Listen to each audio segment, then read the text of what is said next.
ॐ सहना भवतु सहनौ भुनक्तु सह वीर्यं करवावहै तेजस्विनावधीतमस्तु मा विद्विषावहै। ॐ शान्ति शान्ति शान्तिः। तस्मरामि रघुनाथमुखारविन्दं मन्दस्मितं मधुरभाषि विशालभालं कर्णावलम्बिचलकुण्डलशोभिगण्डं कर्णान्तदीर्घनयनं नयनाभिरामम् प्रातर्भजामि रघुनाथकरारविन्दं रक्षोगणाय भयदं वरदं निजेभ्यः यद्राजसं सदि विभज्य महेशचापं सीताकरग्रहणमङ्गलमापसद्यः प्रातर्नमामि रघुनाथपदारविन्दं वज्राङ्कुशादिशुभरेखिसुखावहं मे योगीन्द्रमानसमधुव्रतसेव्यमानं शापापहं सपदि गौतमधर्मपत्न्याः प्रातर्वदामि वचसा रघुनाथ नाम वाग्दोषहारि सकलं शमलं निहन्ते यत्पार्वती स्वपतिना सह भोक्तुकामा प्रीत्या सहस्रहरिनाम समं जजाप प्रातःश्रय श्रुतिनुतां रघुनाथमूर्तिं नीलाम्बुजोत्पलसितेतररत्ननीलाम् आमुक्तमौक्तिकविशेषविशेषणाढ्यां ध्येयां समस्तमुनिभिः जनमुक्तिहेतुम् यश्लोकपञ्चकमिदं प्रयतः पठेद्धि नित्यं प्रभातसमये पुरुषः प्रबुद्धः श्रीरामकिङ्करजनेषु स एव मुख्यः भूत्वा प्रयाति हरिलोकमनन्यलभ्यम्। मङ्गलं लोकरामाय रघुरामाय मङ्गलं मङ्गलं पद्मवक्त्राय रामभद्राय मङ्गलं मङ्गलं कौसलेन्द्राय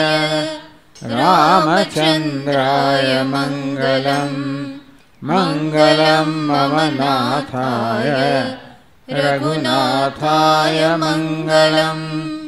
मङ्गलं रणधीराय रघुवीराय मङ्गलं मङ्गलं सत्यसन्धाय राजसिंहाय मङ्गलं मङ्गलं निरवध्याय वेदवेद्याय मङ्गलं मङ्गलं मुक्तिमूलाय मेघनीलाय मङ्गलं मङ्गलं सत्वरध्वस्त रुद्रचापाय मङ्गलं मङ्गलं जानकीनेत्र पूर्णपात्राय मङ्गलं मङ्गलं मिथिलानाथ मौलिरत्नाय मङ्गलं मङ्गलं निःसपत्नाय मङ्गलं नीलशालिने मङ्गलं मैथिलीधन्य वनवासाय मङ्गलम् मङ्गलं लक्ष्मणोपात्त भृत्यकृत्याय मङ्गलम् मङ्गलं गृहसङ्गेन गङ्गाकुलनिवासिने मङ्गलं गौतमीतीर पारिजाताय मङ्गलम् मङ्गलं दण्डकारण्य वासिनिर्वातचेतसे मङ्गलं शबरीदत्त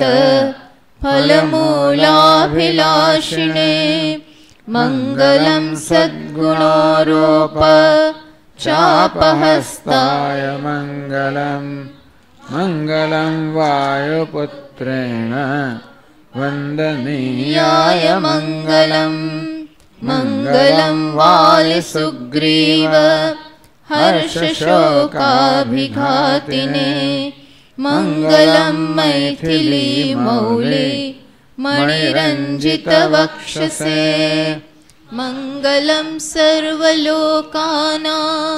शरण्याय महीयसे मङ्गलं सागरोत्साह शृङ्गभङ्गविधायिने मङ्गलं वासवामित्र मर्दनोद्वृत्तबाहवे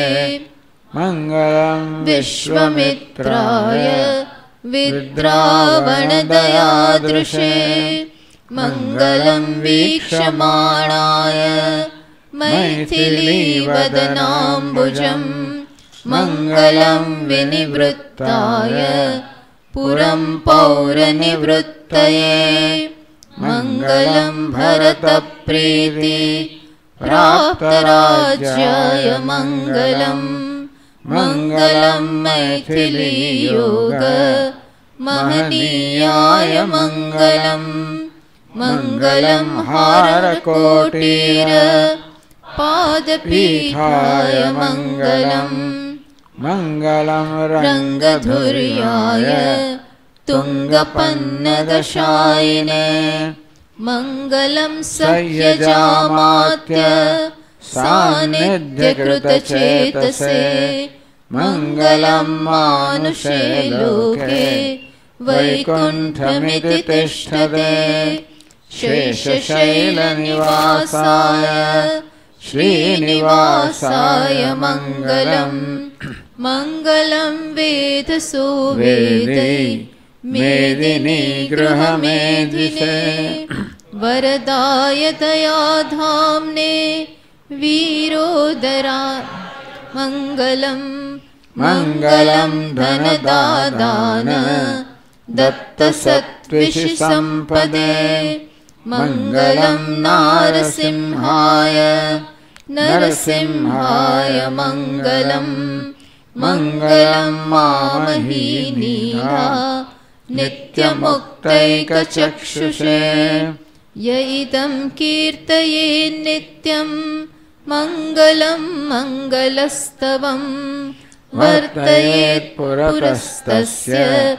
मङ्गलायतनं हरिः।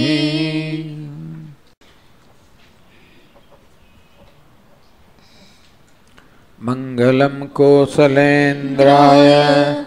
महनीयगुणाब्धये चक्रवर्तितनुजाय सार्वभौमाय मङ्गलम् वेदवेदान्तवेद्याय मेघश्यामलमूर्तये पुंसां मोहनरूपाय पुण्यश्लोकाय मङ्गलम् विश्वामित्रान्तरङ्गाय मिथिलानगरीपतेः भाग्यानां परिपाकाय भव्यरूपाय मङ्गलम् पितृकामाय सततं भ्रातृभिः सह सीतया नन्दिताखिललोकाय रामभद्राय मङ्गलम् त्यक्तसाकेतवासाय चित्रकूटविहारिणे सेव्याय सर्वयमिनां धीरोदयाय मङ्गलम् सौमित्रिणां च जानक्या चापबाणासिधारिणे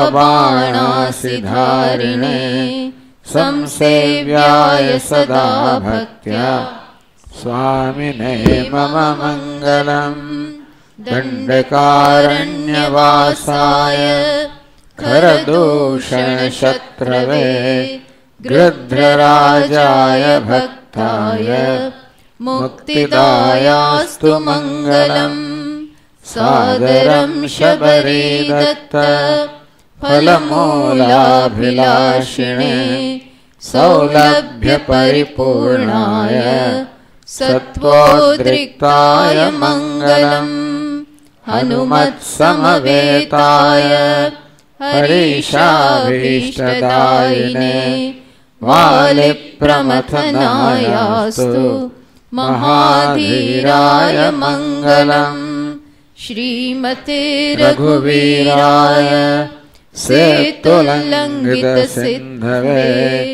जितराक्षसराजाय रणधीराय मङ्गलम् विभीषणकृते प्रीत्या लङ्काभीष्टप्रदायिने सर्वलोकशरण्याय श्रीराघवाय मङ्गलम् आसाद्य नगरीं दिव्याम् अभिषिक्ताय सीतया राजाधिराजराजाय रामभद्राय मङ्गलम् ब्रह्मादिदेवसेव्याय ब्रह्मण्याय महात्मने जानकी प्राणनाथाय रघुनाथाय मङ्गलम् श्रीसौम्यजामातृमुनेः कृपयास्मानुपेयुषे महते मम नाथाय रघुनाथाय मङ्गलम् मङ्गलाशासनपरैः मदाचार्यपुरोगमैः सर्वैश्च पूर्वैराचार्यैः सत्कृतायास्तु मङ्गलम् रम्यजामातृमुनिना मङ्गलाशासनं कृतम् त्रैलोक्याधिपतिः श्रीमान् करोतु मङ्गलं सदा।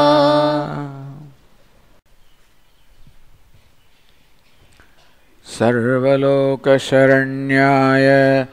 साकेतपुरवासिने सत्सेविताय रामाय ससीतायास्तु मङ्गलम् कौसल्यायां दशरथाद् जाताय सौमित्रे शत्रुघ्नेशाय मङ्गलम् कौशिकक्रतुरक्षार्थं कृत्वा मारीचमर्दनम्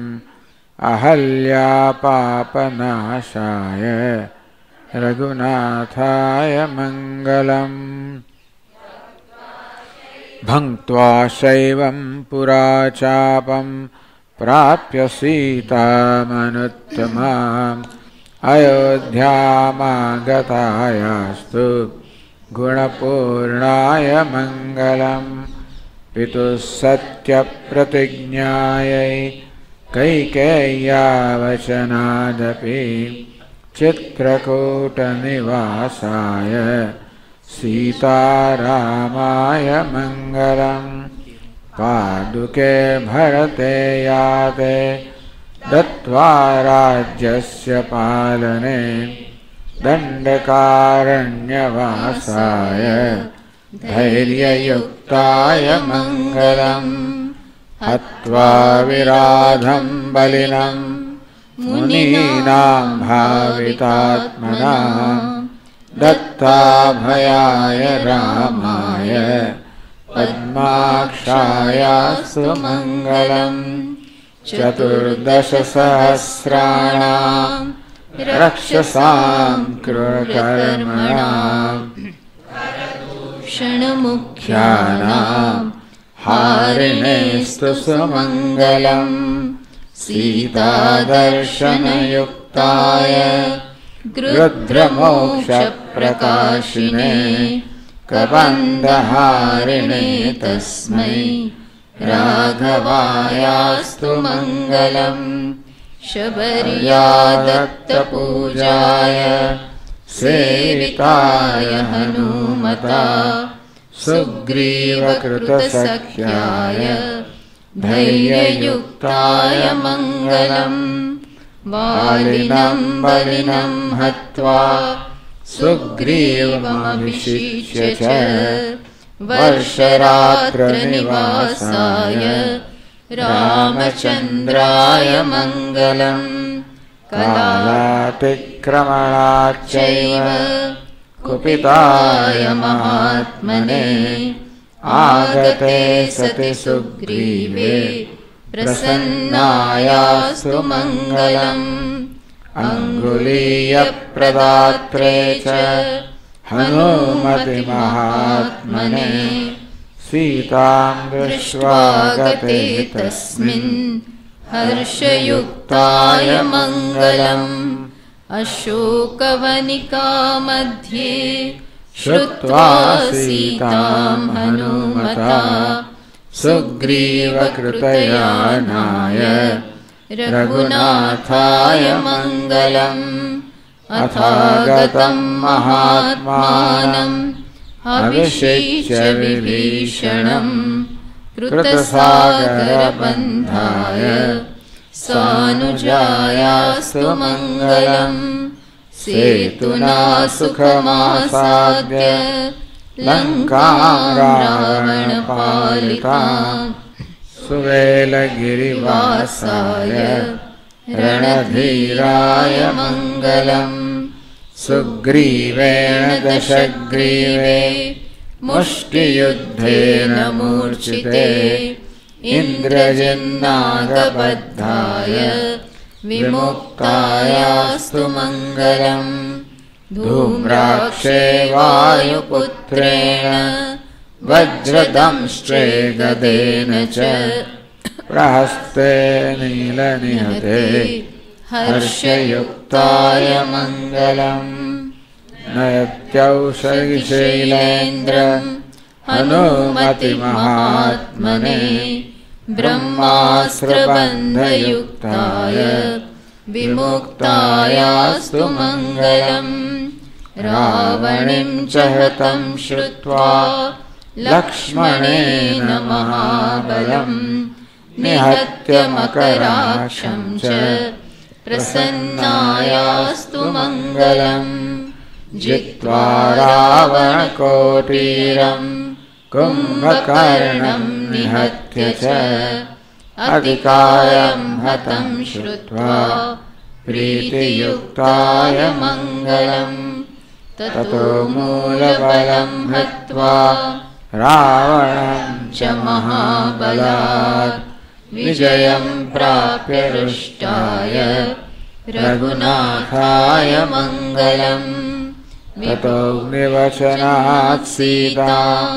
प्राप्य रुष्टां यशस्विनीं ब्रह्मस्तुत्या प्रहृष्टाय रामभद्राय मङ्गलम् विभीषणं महात्मानं लङ्कायामभिषिच्य च वानरैराक्षसैः सार्धं पुष्पकस्थाय मङ्गलम् मदनाकृतये तस्मै मधुरापुरवासिने मनुवंशप्रदीपाय मानवेन्द्राय मङ्गलम् प्राप्यायोध्यां च भरतं गङ्गार्तो यैः सुगन्धिभिः अभिषिक्ताय रामाय सीतायास्तु मङ्गलम् मधुरापुरवासाय वसुदेवसुतप्रभुः श्रीराममङ्गलं नित्यम् शृण्वतां सुकृतं भवेत्। एवं वाल्मीकिना प्रोक्तं रामायणकथामृतं यः पठेद् रामचरितं सर्वपापैः प्रमुच्यते। अपुत्रा पुत्रिणः सन्तु पुत्रिणः सन्तु पौत्रिणः अधनाः सधनाः सन्तु जीवन्तु शरदां शतम्। ॐ अस्य श्रीरामरक्षास्तोत्रमन्त्रस्य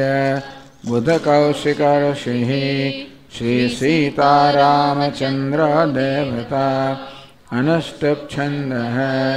सीताशक्तिः श्रीमान् हनुमान् कीलकम् श्रीरामचन्द्रप्रीत्यर्थे रामरक्षास्तोत्रजपे विनियोगः। ध्यानम् ध्यायेदाजानुबाहुं धृतशरधनुषं बद्धपद्मासनस्थं पीतं वासोवसानं नवकमलदलस्पर्धिनेत्रं प्रसन्नं वामाङ्कारूढसीता मुखकमलमिललोचनं नीरदाभम् नानालङ्कारदीप्तं दधतमरुजटा मण्डलं रामचन्द्रं चरितं रघुनाथस्य शतकोटिप्रविस्तरम् एकैकमक्षरं पुंसां महापातकनाशनं ध्यात्वा नीलोत्पलश्यामं रामं राजीवलोचनं जानकी लक्ष्मणोपेतं जटामुकुटमण्डितं सासितूर्णधनुर्बाणपाणिन्नक्तञ्जरान्तकम् स्वलीलया जगत्रातुमाविर्भूतमजं विभुं रामरक्षां पठेत् प्राज्ञः पापघ्नीं सर्वकामदाम् शिरो मे राघवः पातु बालं दशरथात्मजः कौसल्येयो दृशौ पातु विश्वामित्रप्रियश्रुते ग्रहाणं पातु मखत्राता मुखं सौमित्रिवत्सलः जिह्वां विद्यानिधिः पातु कण्ठं भरतवन्दितः स्कन्धौ दिव्यायुधः पातु भुजौ भग्नेशकार्मुकः करौ सीतापतिः पातु हृदयं जामदग्न्यजित्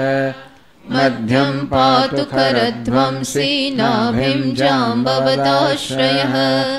सुग्रीवेशः कटी पातु सख्तिनि हनुमत्प्रभुः ऊरू रघुत्तमः पातु रक्षकुलविनाशकृत्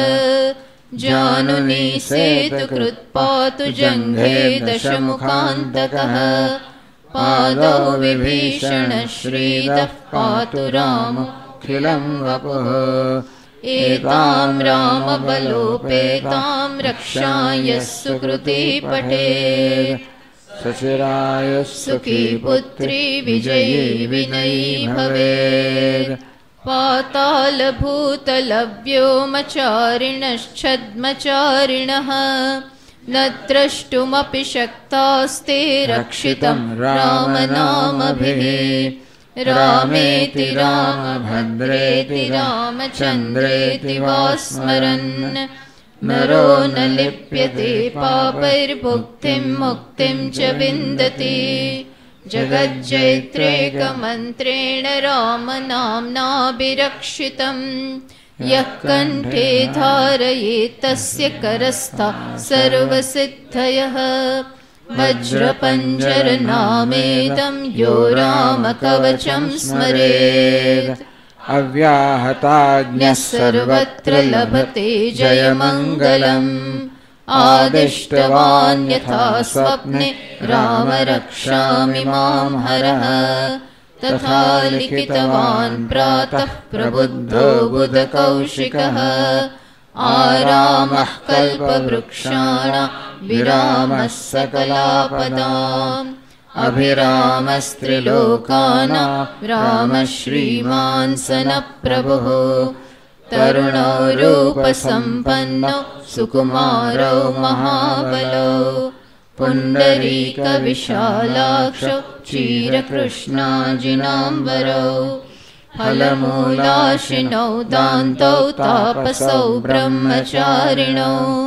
पुत्रौ दशरथस्येतौ भ्रातरौ रामलक्ष्मणौ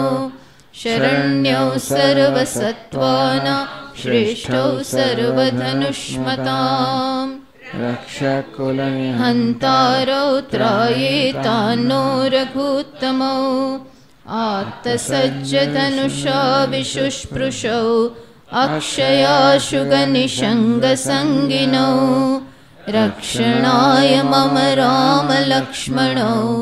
अग्रतः पथि सदैव गच्छताम् सन्नद्धः कवची खड्गी चापबाणधरो युवा गच्छन्मनोरथान्नश्च रामः पातु स लक्ष्मणः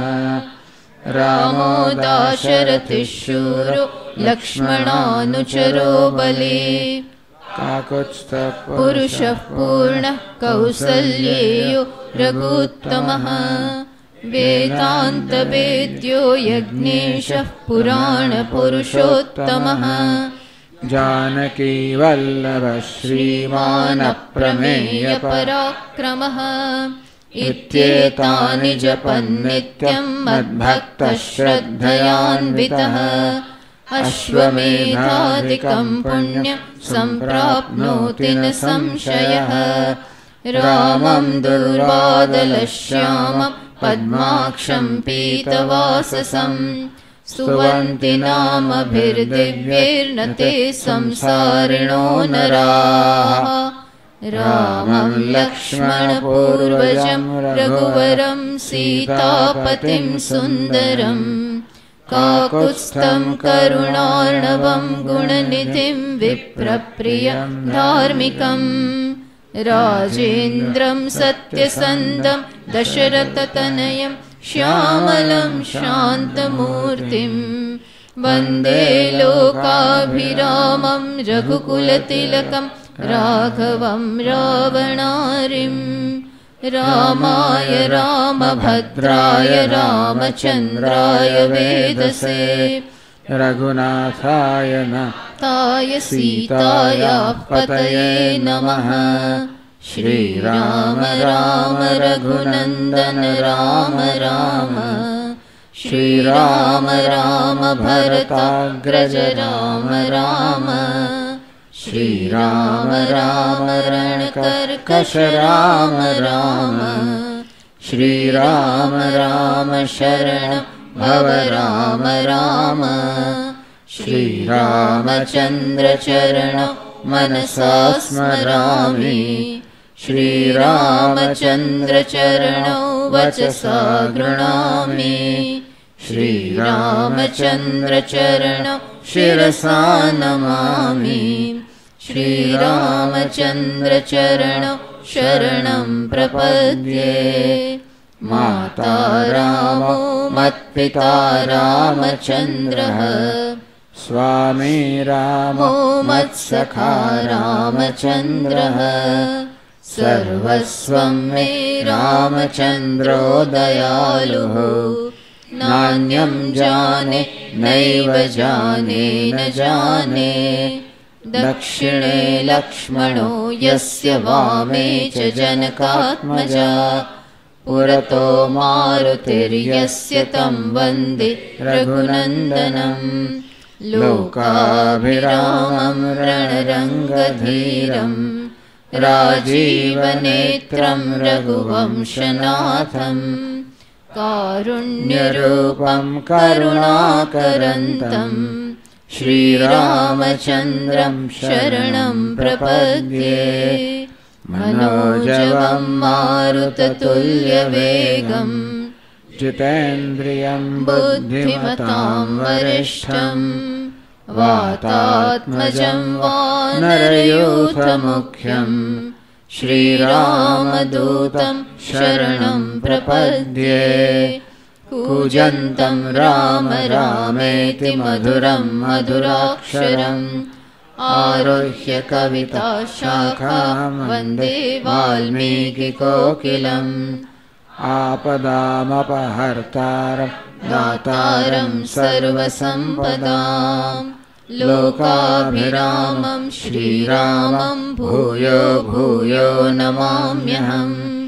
वर्जनं भवबीजानामर्जनं सुखसम्पदां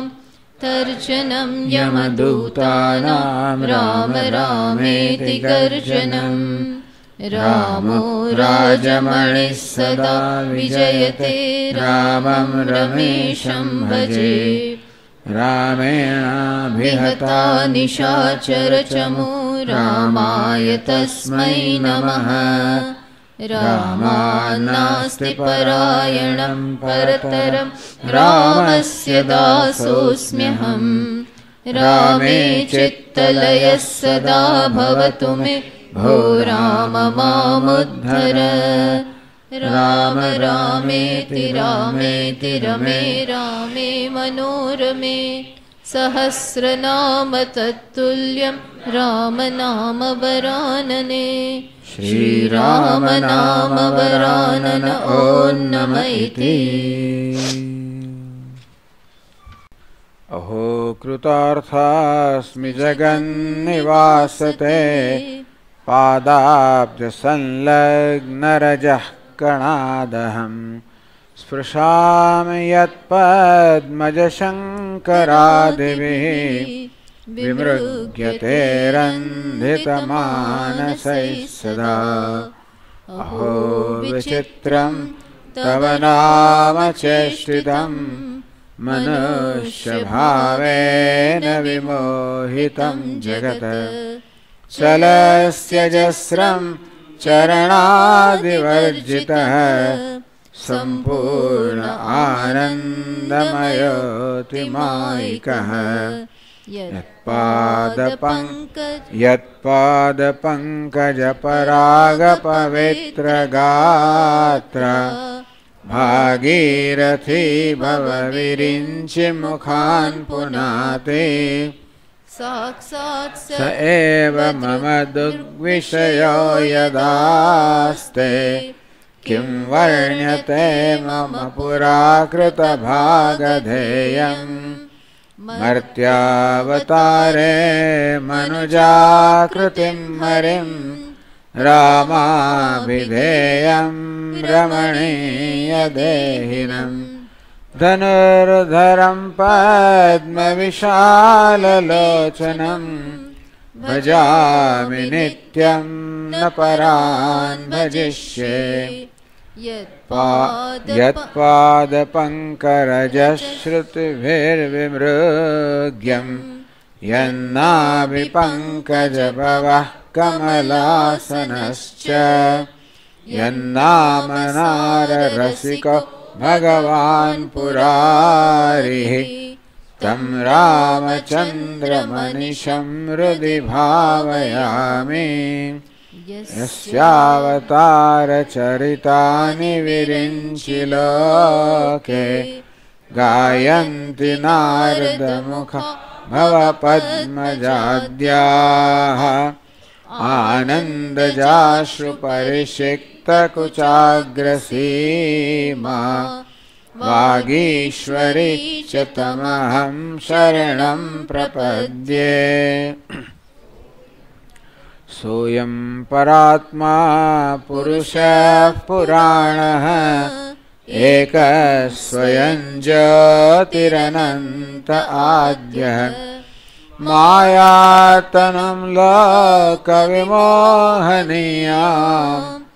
दत्ते परानुग्रह एष रामः। अयं हि विश्वोद्भवसंयमानाम् एकं स्वमाया गुणबिम्बितो यः विरिञ्चि विश्वेश्वरनामभेदान् दत्ते स्वतन्त्रः परिपूर्ण आत्मा। नमोऽस्तु ते राम तवाङ्घ्रिपङ्कजं श्रियाधृतं वक्षसि लालितं प्रियाद् आक्रान्तमेकेन जगत्त्रयं पुरा ध्येयं मुनिर्भैरभिमानवर्जितैः जगतामादिभूतस्त्वं जगत्त्वं जगदाश्रयः सर्वभूतेषु संयुक्त एको भाति भवान् परः ओङ्कारवाच्यस्त्वं रामवाचामविषयः पुमान् वाच्यवाचकभेदेन भवानेव जगन्मयः कार्यकारणकर्तृत्वफलसाधनभेदतः एको विभासि रामं त्वं मायया बहुरूपया त्वन्माया मोहितधियस्त्वां न जानन्ति तत्त्वतः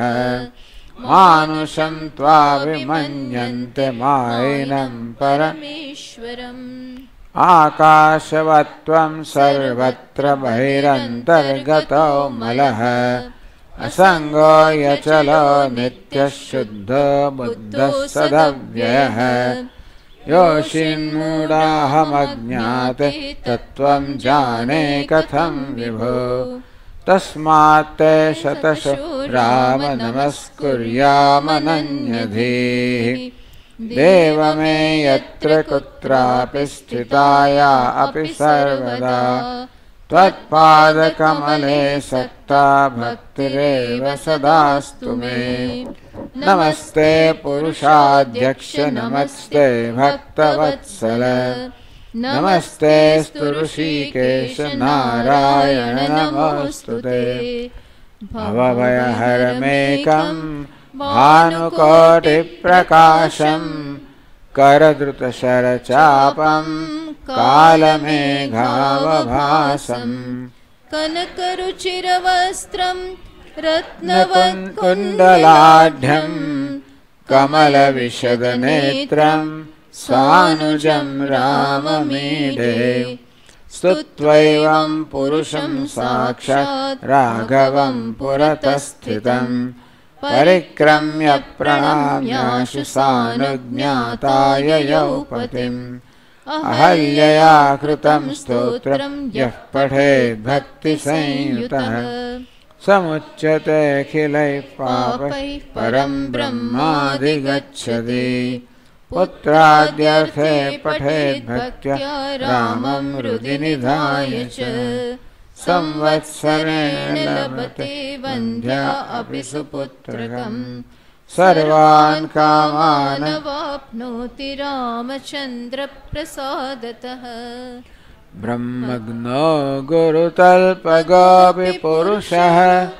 स्तेयी सुरापोऽपि वा मातृभ्रातृविहिंसकोऽपि सततं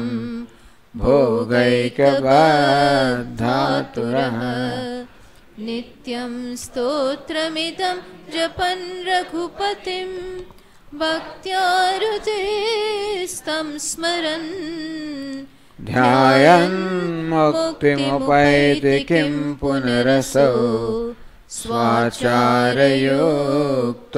नरः।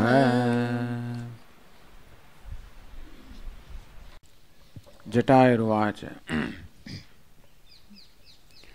अगणितगुणमप्रमेयमाद्यं सकलजगत्स्थितिसंयमादिहेतुम् परमं परात्मभूतं सततमहं प्रणतोऽस्मि रामचन्द्रम् निरवधि सुखमिन्दिराकटाक्षं क्षपितसुरेन्द्रचतुर्मुखादिदुःखम् नरवरमनिशं नतोऽस्मि रामं वरदमहं वरचापबाणहस्तम् त्रिभुवनकमनीयरूपमीड्यं रविशतभासुरमीहितप्रदानम् शरणदमनिशं सुरागमूले कृतनिलयं रघुनन्दनं प्रपद्ये भवविपिनदवाग्निनामधेयं भवमुखदैवतदैवतं दयालुं धनुजपतिसहस्रकोटिनाशं रवितनया सदृशं हरिं प्रपद्ये अविरतभवभावनातिदूरं भवविमुखैर्मुनिभिः सदैव दृश्यम् भवजलधिसुतारणाङ्घ्रिपोतं शरणमहं रघुनन्दनं प्रपद्ये गिरिशगिरिसुतामनोनिवासं गिरिवरधारिणमीहिताभिरामम् सुरवरदनुजेन्द्रसेविताङ्घ्रिं सुरवरदं रघुनायकं प्रपद्ये परधनपरदारवर्जितानां परगुणभूतिषु तुष्टमानसानां परहितनिरतात्मनां सुसेव्यं रघुवरमम्बुजलोचनं प्रपद्ये स्मितरुचिविकसितानलाब्जम् अतिसुलभं सुरराजनीलनीलम् सितजलरुवचारुनेत्रशोभं रघुपतिमीश गुरोर्गुरुं प्रपद्ये हरिकमलजशम्भुरूपभेदात् त्वमिह विभासि गुणत्रयानुवृत्तः रविरिवजरपूरितोदपात्रेषु मरपतिस्तुतिपात्रमीश मीडे रतिपतिशतकोटिसुन्दराङ्गं शतपथगोचरभावनाविदूरम् यतिपतिहृदये सदा विभातं रघुपतिमार्तिहरं प्रभुं प्रपद्ये इत्येवं स्तुवतस्तस्य प्रसन्नो भूद्रघुत्तमः गच्छ भद्रं ते मम विष्णोः परं पदं शृणोति य इदं स्तोत्रं लिखेद्वानियतः पठेत् स याति मम सारूप्यं मरणे मत्स्मृतिं लभेत् इति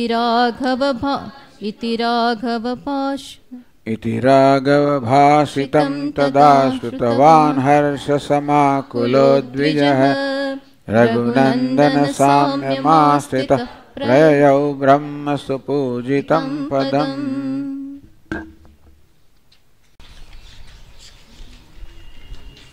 वन्दे देवं विष्णुमशेषस्थितिहेतुं त्वामध्यात्मज्ञानभिरन्तर्हृदिभाव्यं हेयाहेयद्वन्द्वविहीनं परमेकं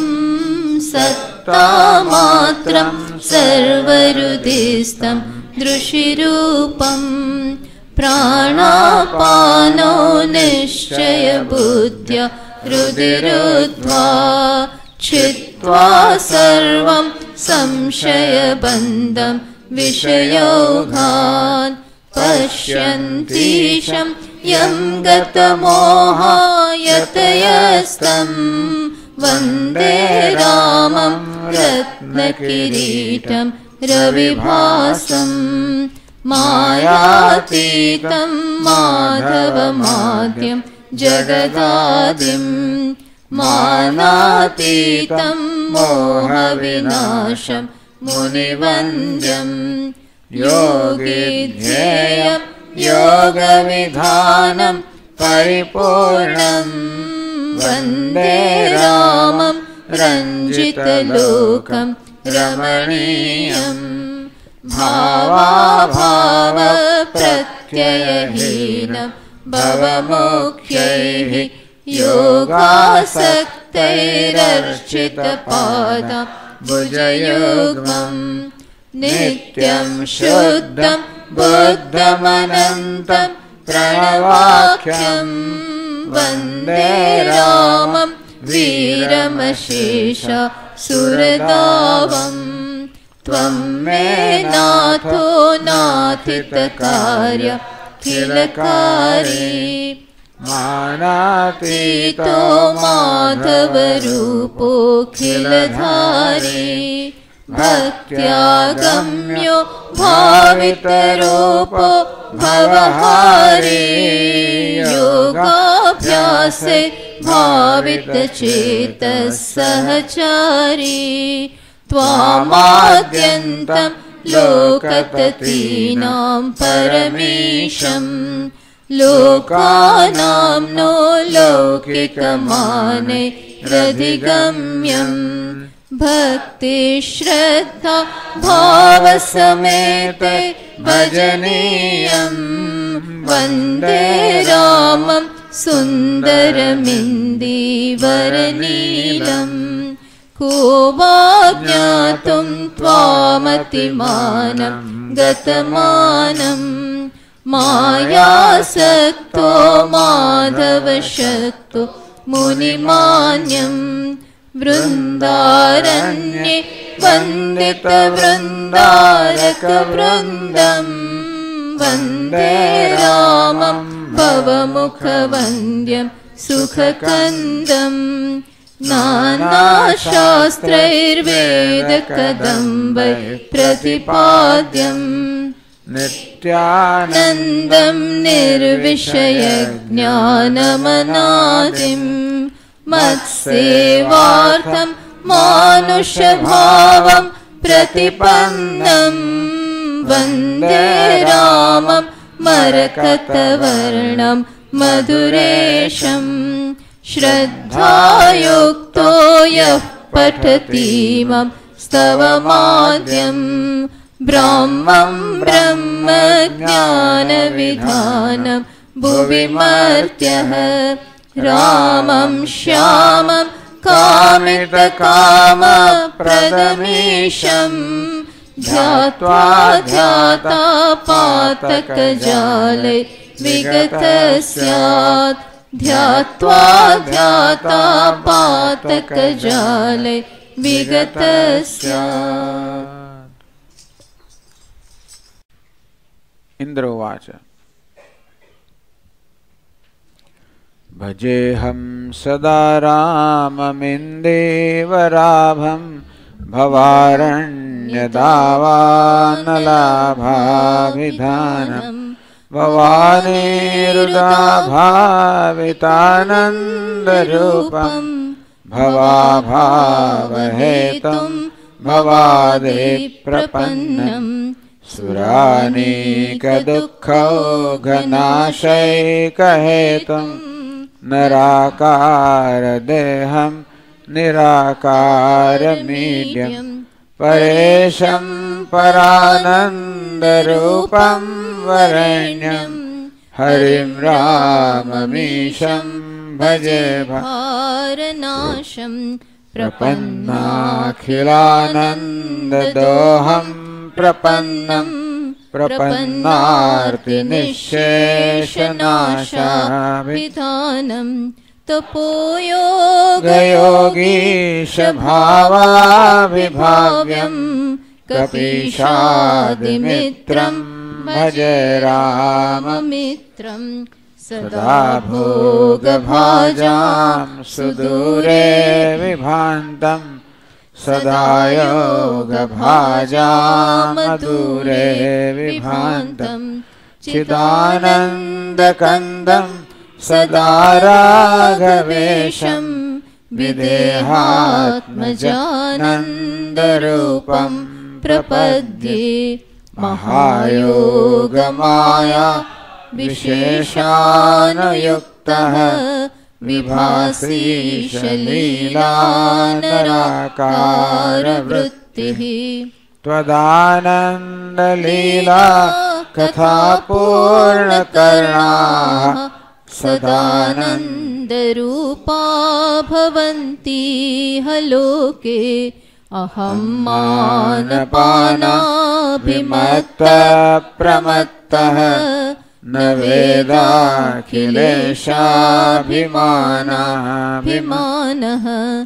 इदानीं भवत्पादपद्मप्रसादात् त्रिलोकाधिपत्याभिमानो विनष्टः स्फुरद्रत्नकेयूरहाराभिरामम् धराभारभूतासुरानीकदावम् शरच्चन्द्र चन्द्रवक्त्रं लसत्पद्मनेत्रं दुरावारपारं भजे राघवेशं सुराधीशनीलाभ्रनीलाङ्गकान्तिं विराधादिरक्षोवधाल्लोकशान्तिं किरीटादिशोभं पुरारातिलाभं भजे रामचन्द्रं रघूणामधीशं लसच्चन्द्रकोटे प्रकाशादिपीठे समासीनमङ्के समाधाय सीतां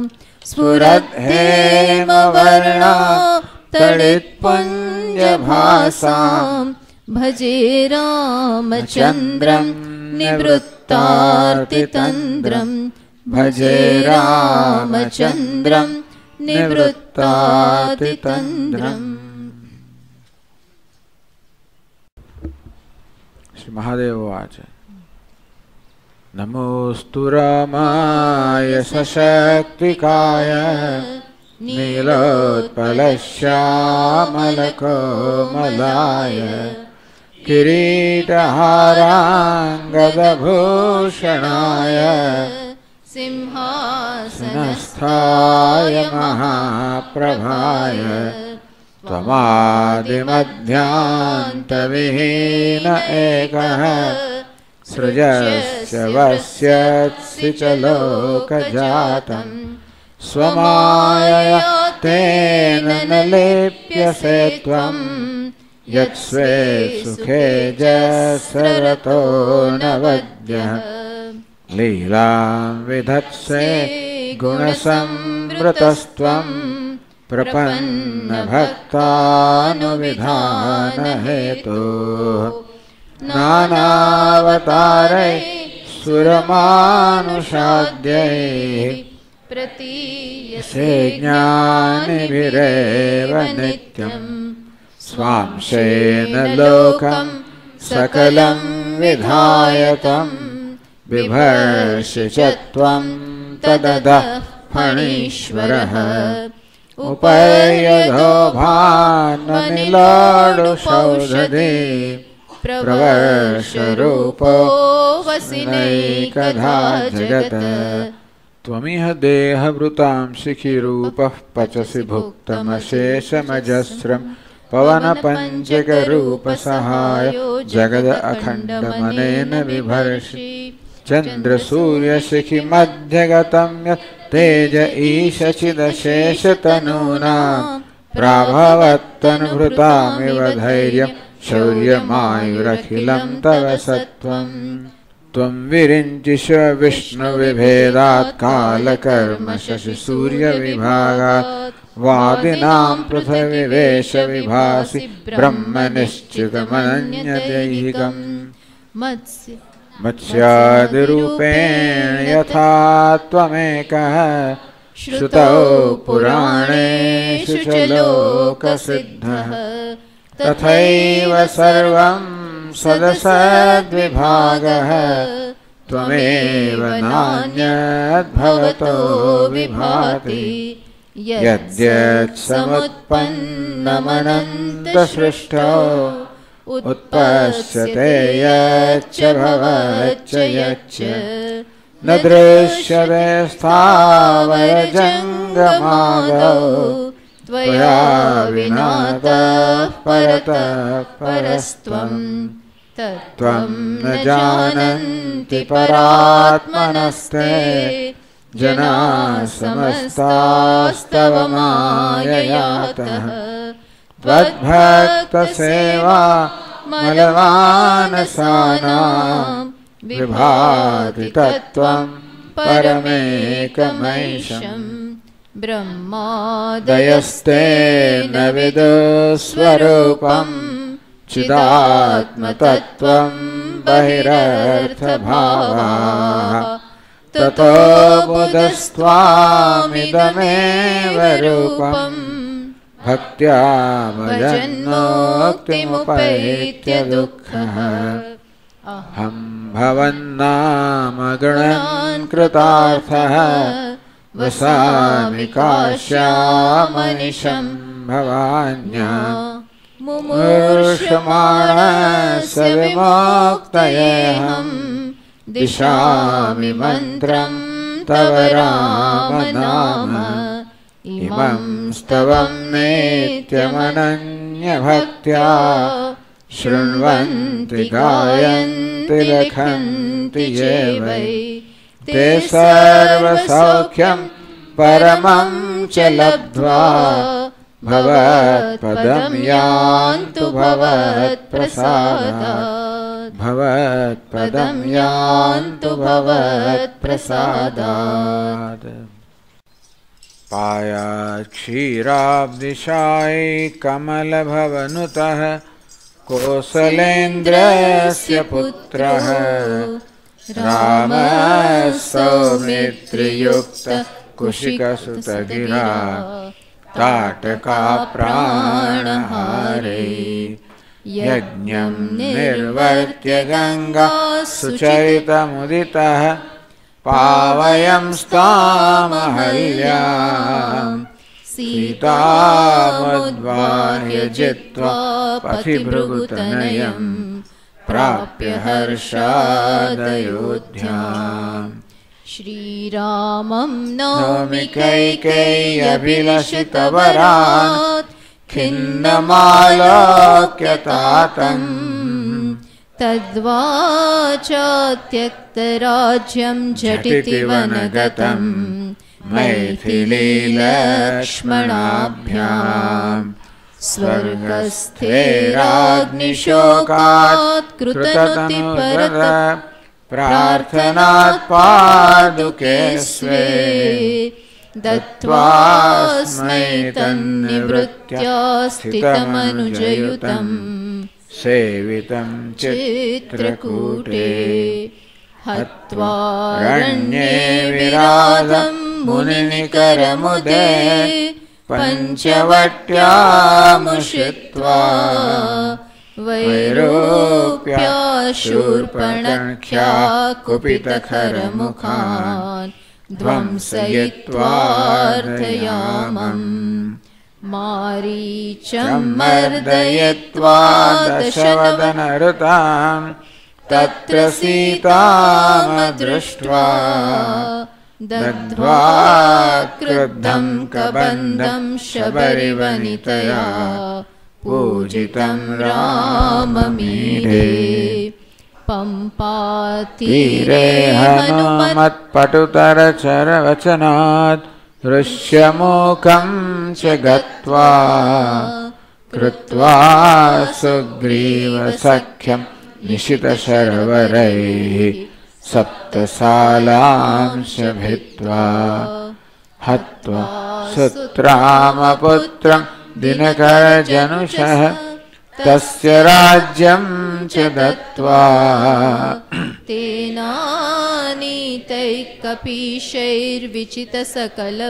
तेनानीतैकपीशैर्विचितसकलभूमण्डलं राममीढे सेतुं बद्ध्वा समुद्रे युतं रावणं कुम्भकर्णं हत्वा तत्पुत्रवर्गं तदनुजमभिषेच्याथ लङ्काधिनाथम् सीतां लब्ध्वाग्निशुद्धां सकलसुरनुतं पुष्पयानादिरूढम् सुग्रीवादेरुपेतं रघुपतिमनिशं प्राप्तराज्यं नमामि सकृदपि यदि चेरा सकृदपि यदि रामेत्युच्चरन्यस्तु मर्त्यः सकलदुरितसङ्घैः संयुतो वापि नूनं न निवसति स मातुर्गर्भवासी कदाचित् निवसति हरिलोके नास्ति सन्देहलेशः त्रिवसति हरिलोके नास्ति सन्देहलेशः।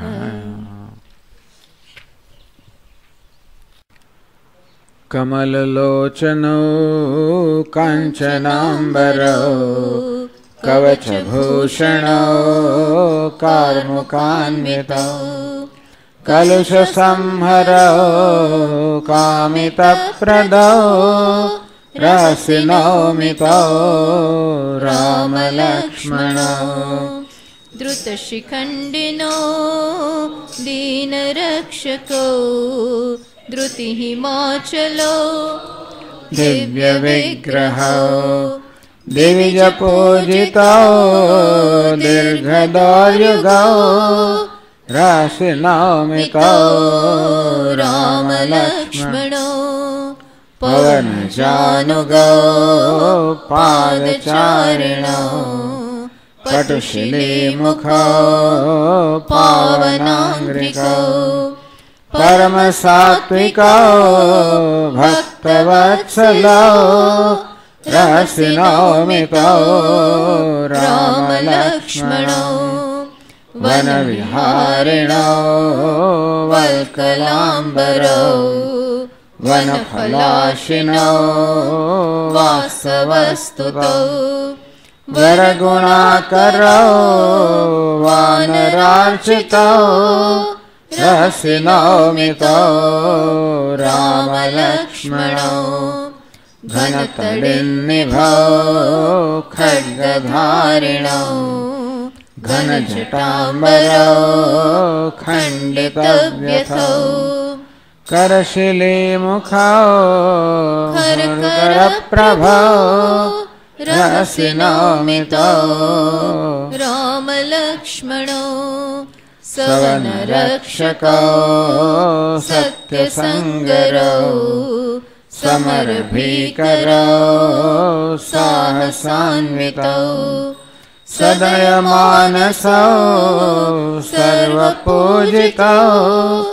रसिनौमितो रामलक्ष्मणो मकरकुण्डलो